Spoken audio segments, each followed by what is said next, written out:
Okay, we're waiting for Adrian Dix and Dr. Bonnie Henry to come on with an update for the BC government over COVID-19. We're just waiting for the feed to begin. Just hang in there.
While we're waiting, some recaps of what has actually happened today. With Justin Trudeau, of course, activating the Quarantine Act in hopes to compel people to self-isolate when they return to Canada, or if they show symptoms of any type. We also heard from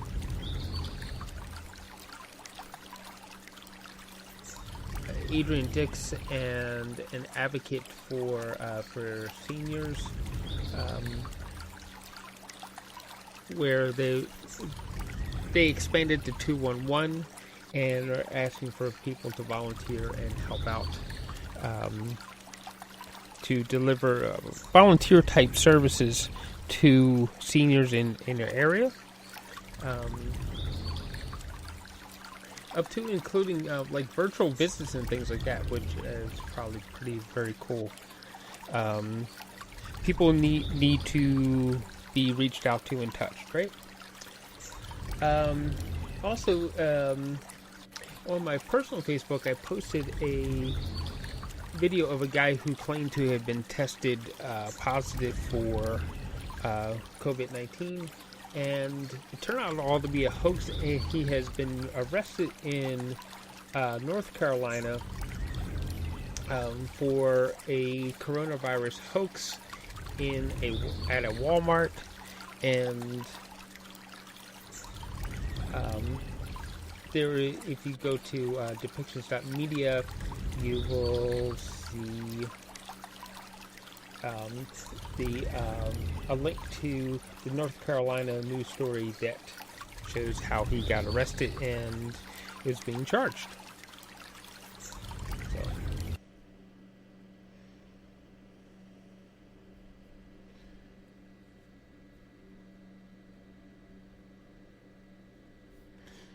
All right.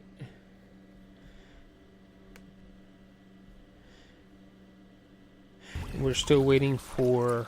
They seem to be a few minutes late today with coming on. So we're still waiting for Bonnie Henry and Adrian Dix to come on with their live update.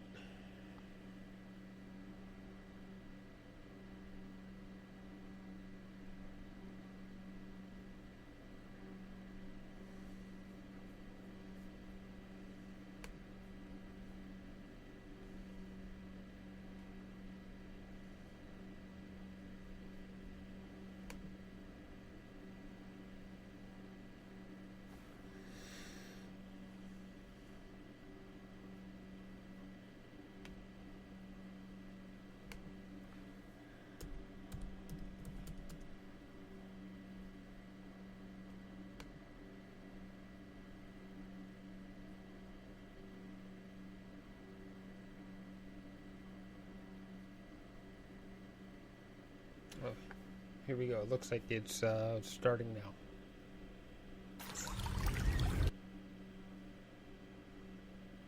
We were just attacked. That's right, about 4 a.m., the printing press of our Hong Kong edition was visited by 4 masked men who were likely Chinese communists and members of the by email. Later on tomorrow afternoon at 3 o'clock, we'll be releasing our regular daily statement, which will give information about case counts and so on for that day, so that you'll have that information. And then at noon on Saturday, we'll be back briefing. So there'll be one substantial session tomorrow where all questions, of course, can be asked. There'll be written information at 3 o'clock, and then on Saturday, there'll be a new briefing. So 24 hours, bringing our total 725 here in British Columbia test positive cases. That includes 359 in Vancouver Coastal Health, 241 in the Fraser Health Region, 52 here on Vancouver Island, 62 in Interior Health, and 11 now in the Northern Health Region. As you are aware, we have 9 long-term care facility outbreaks that are ongoing. There's no change in that number today, and all of the stats stay the same with the exception of the 2. One, the Lynn Valley Care Centre, we've had an increase in 4 residents and 3 additional healthcare workers who have tested positive. And in Harrow Park, we have an increase of 2 residents and 1 additional staff member who's tested positive in that outbreak. All of the others continue to be investigated and managed. Of our 725 cases, we now have 66 people in hospital in BC, and of those, 26 are in the intensive care unit, and 186 people are fully recovered. We have no new deaths today, thankfully. A couple of things that have come out in the last day or so. One, of course, is one that you may have heard of. We have new prescriber guidelines to support people who use drugs and people who have issues with substance use disorder or addictions. And this is particularly to support people in places like the downtown east side who may be affected by COVID-19. And so these guidelines are to enable us to provide a safe supply for people and to ensure that they're able to comply with our public health advice around isolation or quarantine should that be required. So I think that's a very important piece to help ensure that we can support people in those situations as best we can. In addition, I mentioned in yesterday's briefing, I've made 2 additional orders under the Public Health Act in BC. One is enables health sector workers at all public and private facilities to remain at one facility only for the duration of the pandemic. This includes long-term care, assisted living, extended and acute care. So this is one of the key things that we've talked about as being a risk, particularly for our more vulnerable elders and seniors who are in care homes or in assisted living, where we've had a patchwork system of care providers, healthcare workers of various different kinds who move between facilities. And that is one of the things that has facilitated movement and outbreaks in a number of different facilities, unfortunately, so far in British Columbia.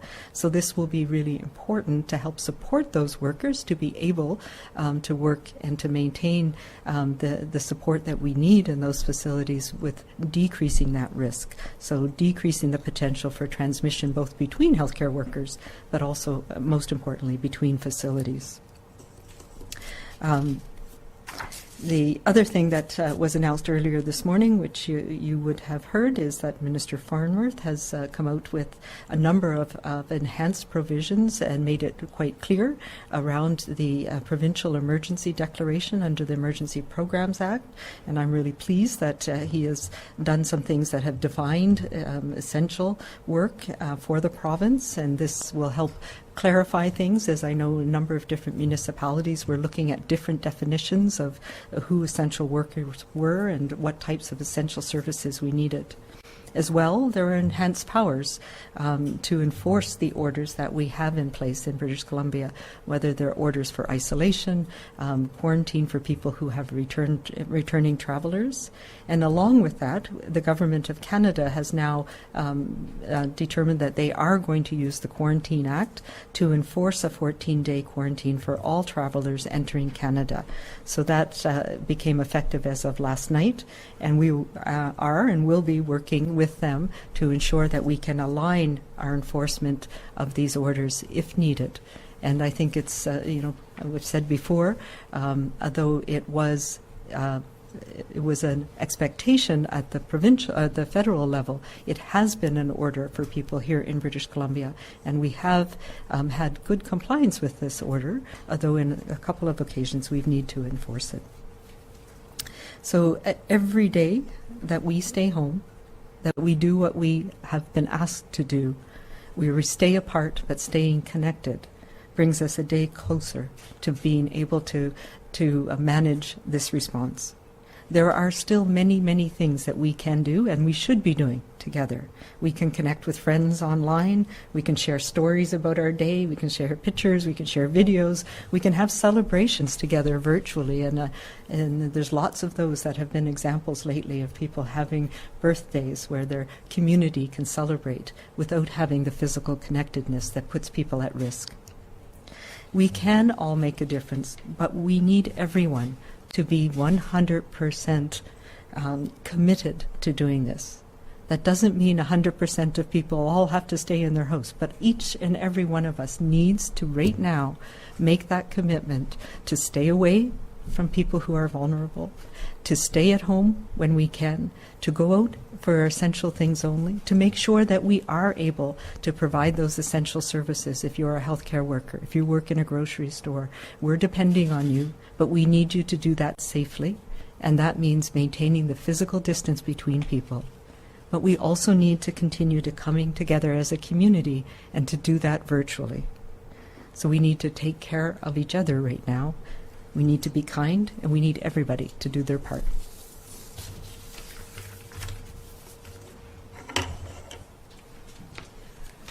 Thank you very much, Dr. Henry. As Dr. Henry has said, we now have 725 confirmed cases in British Columbia. That's up 66 from yesterday's report. 66 people, the same number, are currently in hospital, and that's an increase of 2, and 26 people currently in ICU. 14 people have died from COVID-19 in British Columbia. I wanted to update on a couple of facts that are occurring out there. First of all, I want to thank the incredible team of patient navigators and nurses at 811.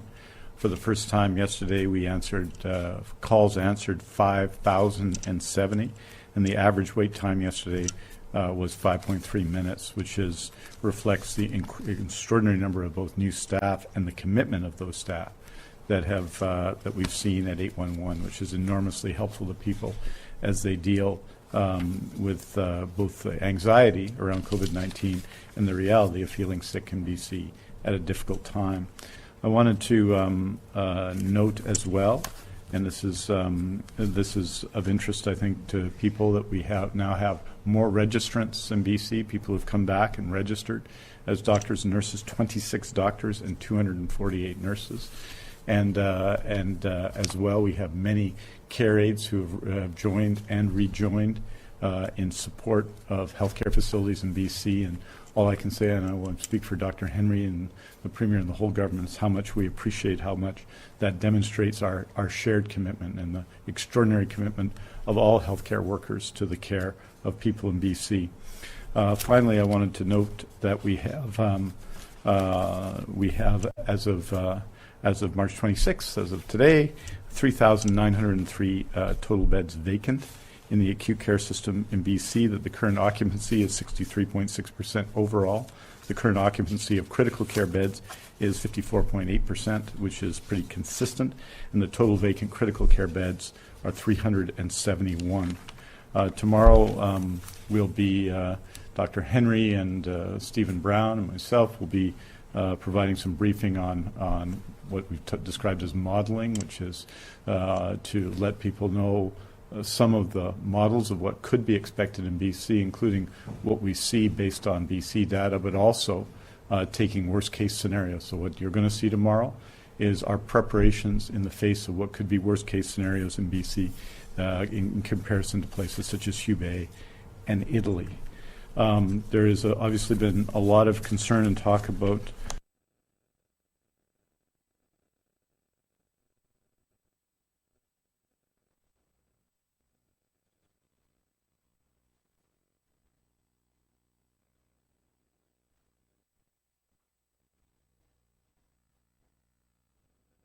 up to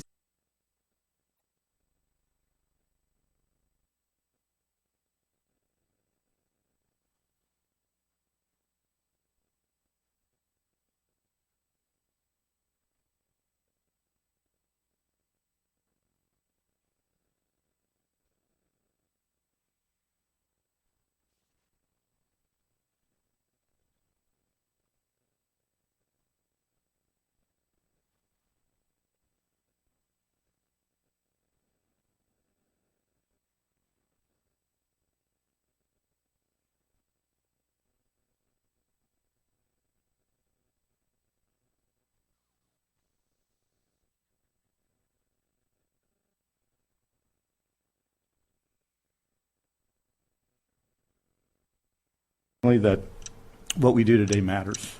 Physical distance and self-isolation and everything Dr. Henry is telling us to do matters. It matters today, and it matters for the days, the weeks, and the months ahead. This will be a difficult time, as difficult as we've ever seen as a province. But we know this. If we do what we're asked, if we do what is right, we can take the steps we need to bend the curve to ensure that all of us have the resources to deal with this really unprecedented in our lifetimes public health emergency. The action we take today matter, and you'll see this tomorrow as well. They're what will help us help save the ones we love, perhaps, tomorrow. Working apart, we're standing together. The distance between us unites us. I've said it before, and I'll continue to say it. Dr. Henry just said it to you. We need 100% of us to be all in, 100% of the time. In the days today and all the days and weeks ahead, we have to work 100% as a whole society, from each individual in every community, in every corner of BC, to the provincial government, to the federal government, to municipal governments. All of us have to be all in to do what we can to defeat COVID-19. And with that, I'll take your questions. Oh, wait, one more thing. Just a few words in French. Nous annonçons 66 nouveaux cas de COVID-19 aujourd'hui, pour un total de 725 cas en Colombie-Britannique. Chaque régie de santé de la Colombie-Britannique compte des patients atteints de COVID-19. 359 se trouvent à Vancouver Coastal, 241 à Fraser, 52 sur l'île de Vancouver, 62 dans l'intérieur et 11 au nord. 9 établissements de soins de longue durée dans les régies de santé de Vancouver Coastal et Fraser ont confirmé des cas de COVID-19. Les responsables de la santé publique offrent leurs solutions pour mettre en place les protocoles d'épidémie. Des ordonnances de l'agent de santé provincial pour les employeurs des secteurs de la santé publique et privée et les établissements de soins de longue durée ont été émises aujourd'hui. Ces ordonnances garantissent que les employés travaillent dans un seul établissement pour réduire le risque de transmission de COVID-19. Je vous remercie, and we're happy to take your questions. Okay, just housekeeping. Please press *1 to enter the queue to ask a question, and limit yourself to one question at a time. And please unmute your phones. You will not be audible until we put you in to the queue, and so yes, always remember to unmute your phones. We will start with Lisa Cordasco at CHLY. Go ahead, Lisa. Thank you. Dr. Henry, almost every day you refer to cases at long-term care homes on the Lower Mainland. Without divulging the locations of towns or individuals, what can you tell us about the cases here on Vancouver Island? Are they in care homes or in clusters, or are these a bunch of individual cases? Yeah, so there's a couple of things. We announce all of the outbreaks, and we talked a little bit about this yesterday. We have a protocol that we've had for many years for outbreaks in care homes, and so that's part of what we are doing to continue that protocol. So there have been no care home outbreaks on Vancouver Island. yet. And there's been a combination of people who've returned from traveling, some of them individuals, some of them have passed it on to close contacts, and others have been other community contacts. Some have attended events, for example, where there have been people who've been positive for COVID-19. So there is also, as we know, are knowing more and more with the testing that we're doing, that there is community transmission both in Vancouver Island and across British Columbia right now. Next question comes from Matt Preprost, Alaska Highway News. Hi, Doctor. How many of the cases in the Northern Health region are related to travel versus community transmission? And are you able to provide any details about perhaps how many people here in the North have recovered? I do have the number who have recovered. I believe it is one or two, but I can get that for you. I don't have the data on whether they're all travel related or not. I know the initial ones were, but my understanding is there has been some exposures. No, I stand corrected. There were 5 recovered cases in Northern Health. So that's good news. There is a mixture of close contacts as well as travel related cases that I'm aware of in the North. Great. Next question comes from Ian Mulgrew at Post Media. Go ahead, Ian. This is for the minister, and it's about the cancellation of scheduled surgeries, which means that about 3,000 British Columbians a week who have been waiting to have diagnostic treatments to find out how far cancer might have spread, as well as those who have been waiting to have treatment, are now living with both the fear that their situation is deteriorating, but also with fears of the virus. I wonder if you might speak to some of their concerns and when scheduled surgeries might start again, and what plans you have for erasing the backlog, or will they just be put back into the lengthy queues? Well, I think, Ian, I've spoken about this 4 or 5 times. I think it's of all the decisions that have been made since the beginning of this was one of the hardest, because while we call them elective surgeries, as you know, they're scheduled surgeries, and they're all important. They're all medically necessary. They're all required. And canceling them to ensure that we have the appropriate space in acute care hospitals and ICUs, in critical care units, is a necessary step. It's a step that wasn't taken in other jurisdictions, which dealt with an influx of COVID-19 patients while their hospitals were at 100% capacity. That's not what we were prepared to do in BC, so we've prepared the situation. I would note that had that happened, then obviously that would have had implications for scheduled surgeries as well. But it's this very serious question, and I should say that in every hospital, assessments have been made, because some surgeries defined as scheduled surgeries are urgent, especially in oncology, and so those surgeries continue to happen.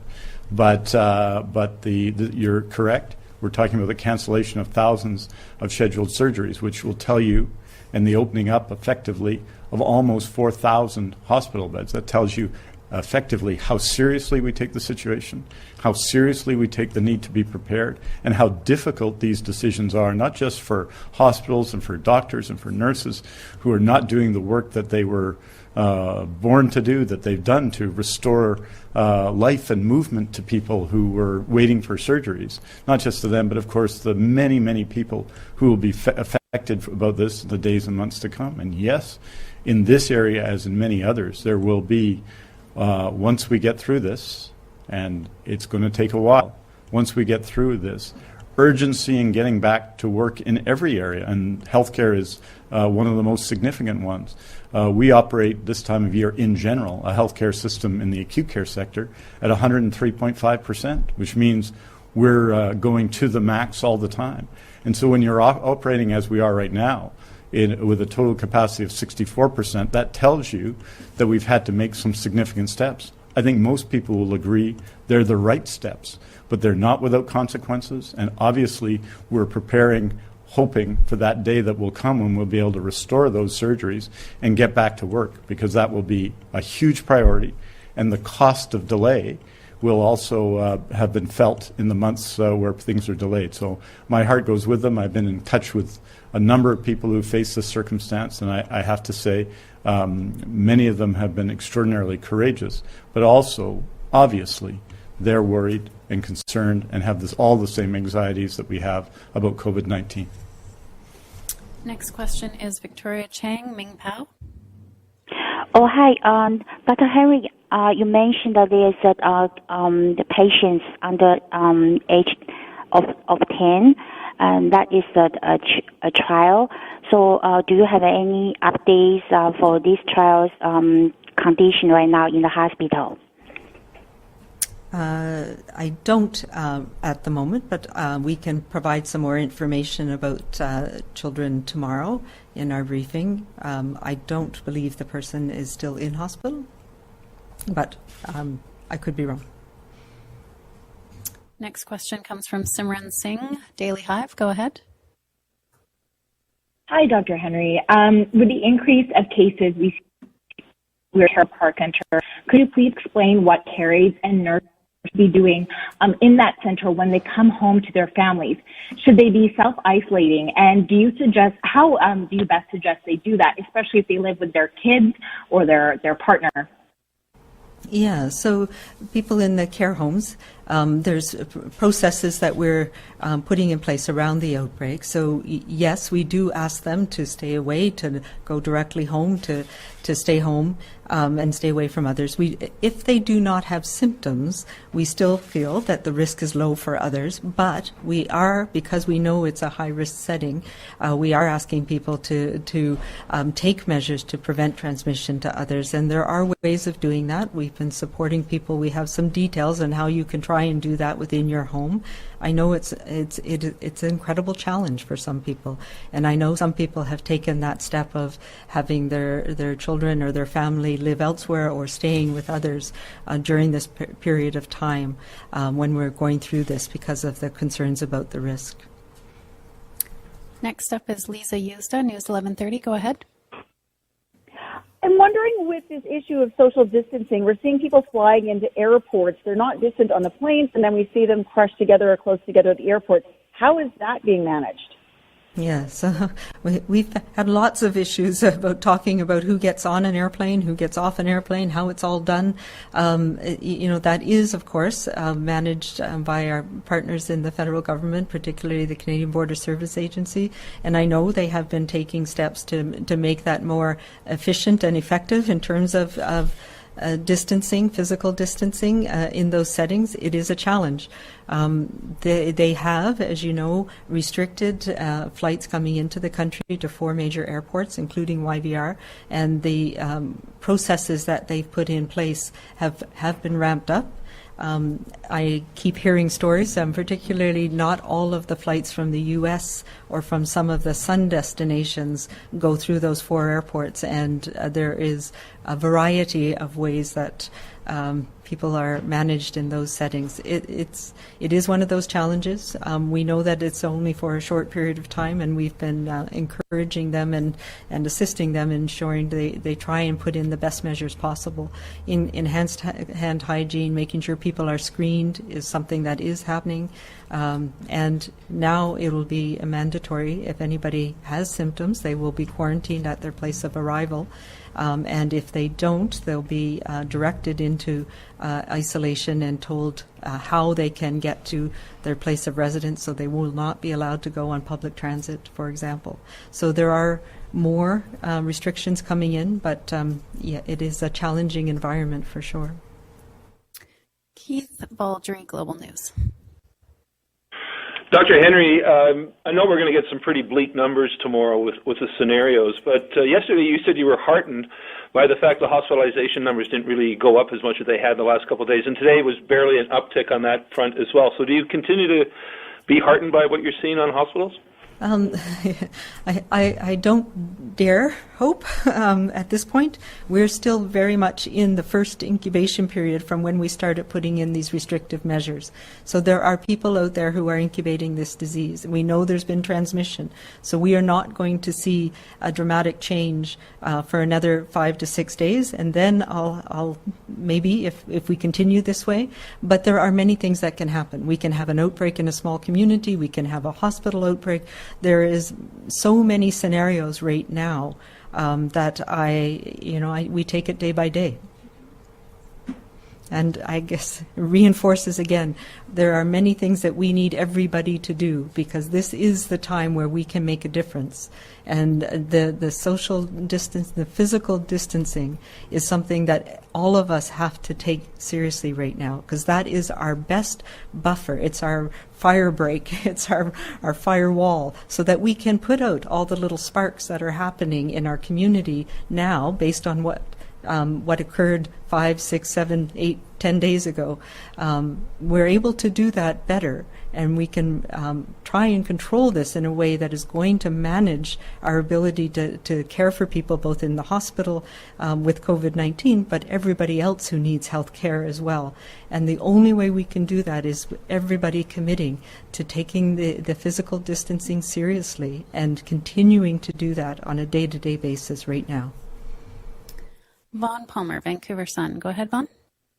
A question for Health Minister Dix. You said a while ago that you would update us on medical supplies when they got here, not when they were ordered. And I'm hearing reports now out of the states that some of their manufacturers and suppliers are telling customers with regret that they can't fill their orders. Is British Columbia hitting that problem? And is that why you said today that really we've only had a small increase in the number of supplies, and we've not had any update on the numbers you gave us 10 days ago on the number of ventilators in the system, for example? So, I was going to say that that 15 ventilators had arrived yesterday, and that's what we're going to do. We're expecting another arrival of ventilators tomorrow, but until they actually arrive, they're physically with us. Vaughn, we won't be announcing anything. So yes, we're making small progress with supply. We're getting some support from the federal government.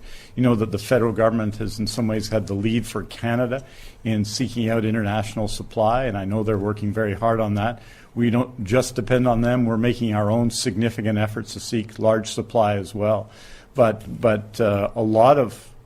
there's lots of countries that export medical equipment, but two of those key countries, of course, are the United States, which is going through what everyone can witness now if they watch any kind of American television, and China, which has gone through has come out, especially in some regions outside of Hubei province, come out of the COVID-19 crisis for the moment. And those are key suppliers. But COVID-19 is in 100 countries in the world.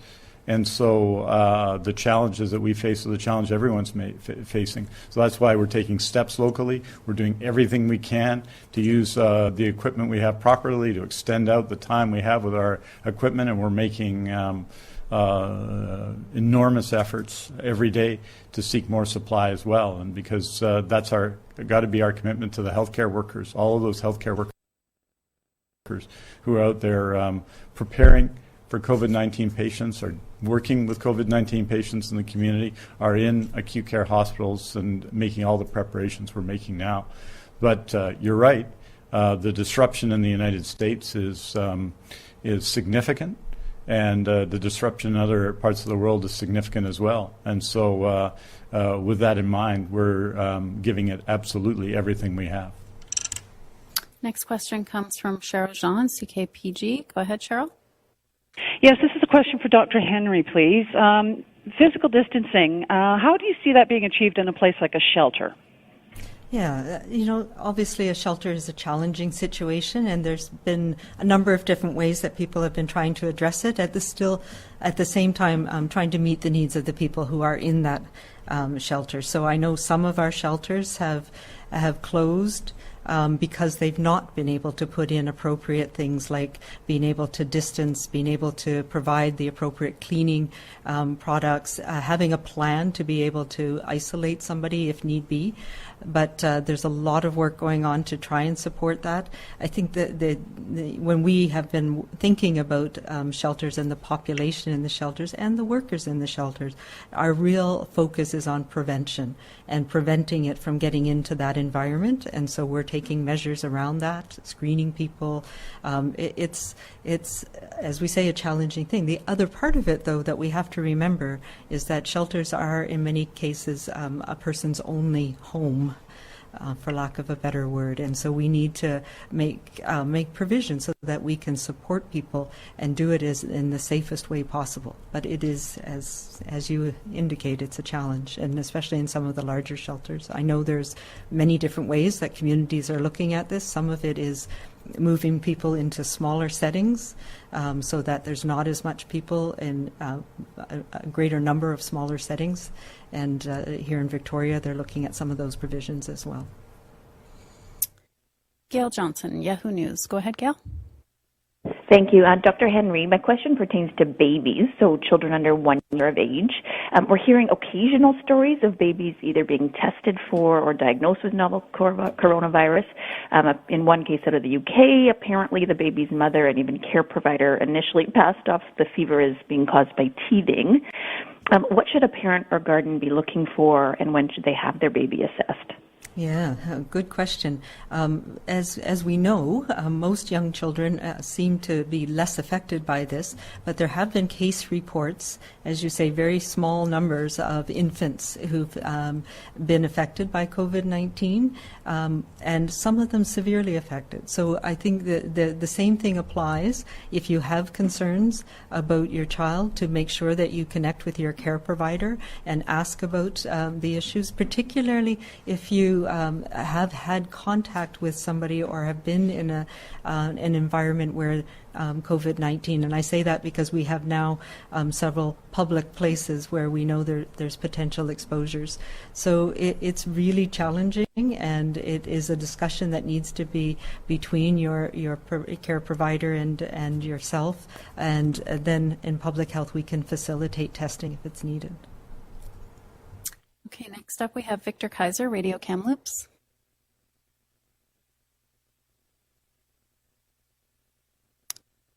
Victor? Okay, we're going to move on to Richard Zussman, Global News. One of the questions that we've received, Dr. Henry, or potentially for Minister Dix, is around custody battles and what the recommendations are for people who may be have children that go in between parents' homes, and whether that's recommended. And considering the courts aren't open, how is their guidance on doing that if there's a potentially concern from one parent or the other that the home isn't safe in terms of protecting from COVID-19?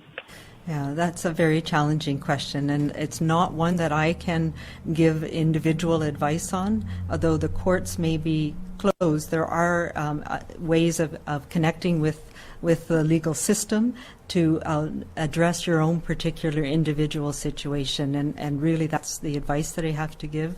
There's no way I can say it blanket, it should be one or the other. We do want to try and minimize exposure, so it has a lot to do with how you can effectively care for children in those environments, and every situation is very different. So I know my colleague in Quebec said that they should stay with the strictest parent, but I'm not sure it's that simple. I think there is a lot of things in family dynamics that need to be worked out, and my advice to people is to try and work it out in a way that makes the best sense for the children. Next question comes from Amy Smart from the Canadian Press. Go ahead. Hi there. If we do reach our capacity to treat COVID-19 cases, I know some countries have implemented rules against treating people of a certain age, for example. Others are leaving those determinations up to doctors. How will doctors in BC make those decisions, and is there a framework in place to support them? Yes, there absolutely is. This is something that is near and dear to my heart for a long time. looking at what happened during the SARS outbreak and other things. So an ethical framework about how we approach these questions, these incredibly important questions, is something that we developed in H1N1. We've refined it during the Ebola crisis in 2014, and we've used that background with a very strong group of clinical ethicists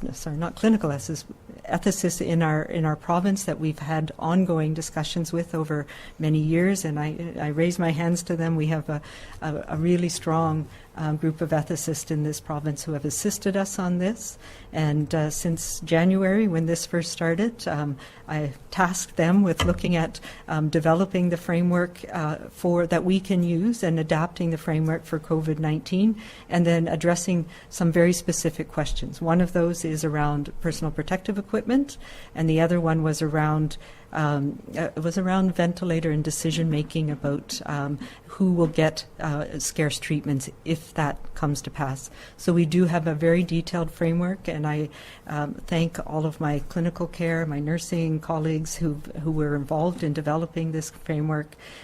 It does have a whole protocol for how we will manage this, so that any single individual physician or clinician will have to make that decision on their own.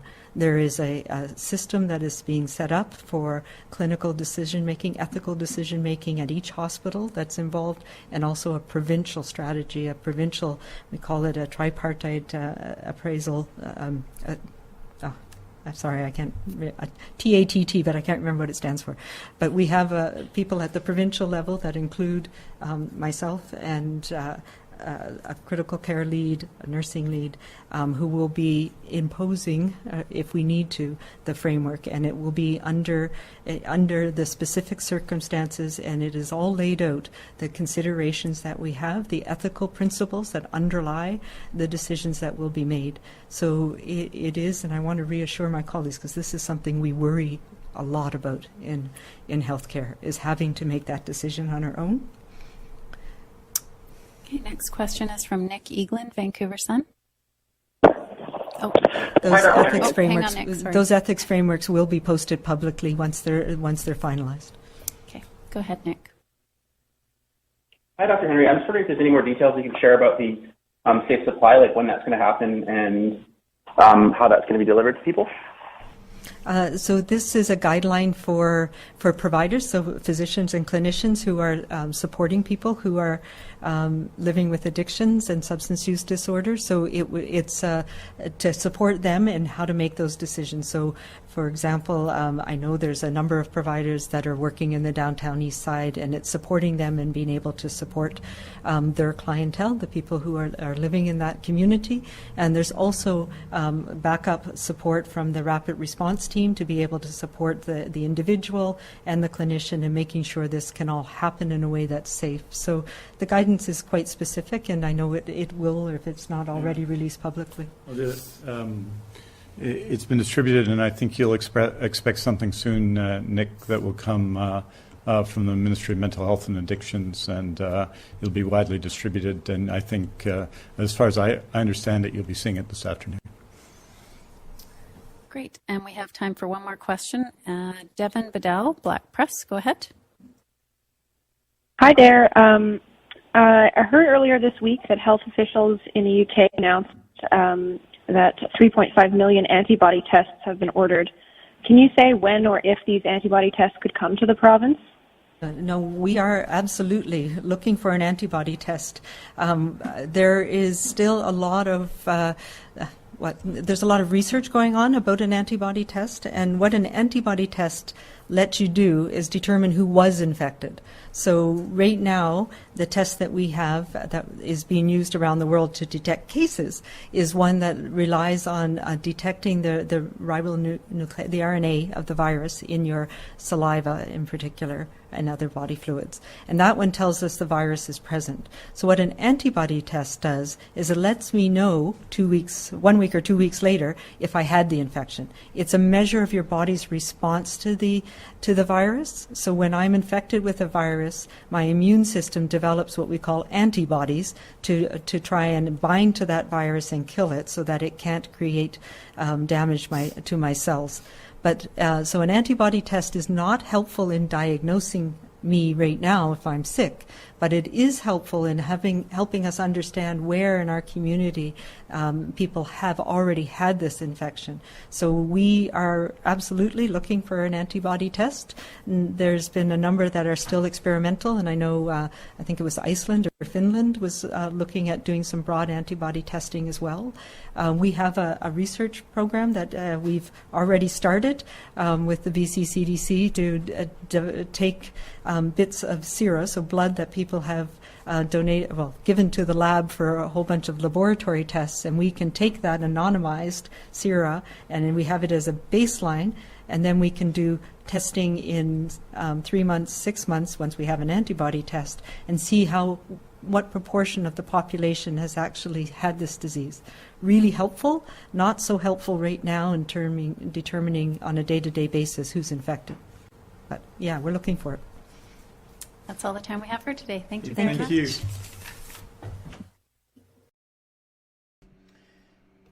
Okay, so the last question I thought was really good in an antibody test, because of looking for where people have gotten around the virus, and it can be helpful in actually finding a way to keep people from becoming reinfected. All right, so that was it for today with Bonnie Henry, and we will talk to everybody later on.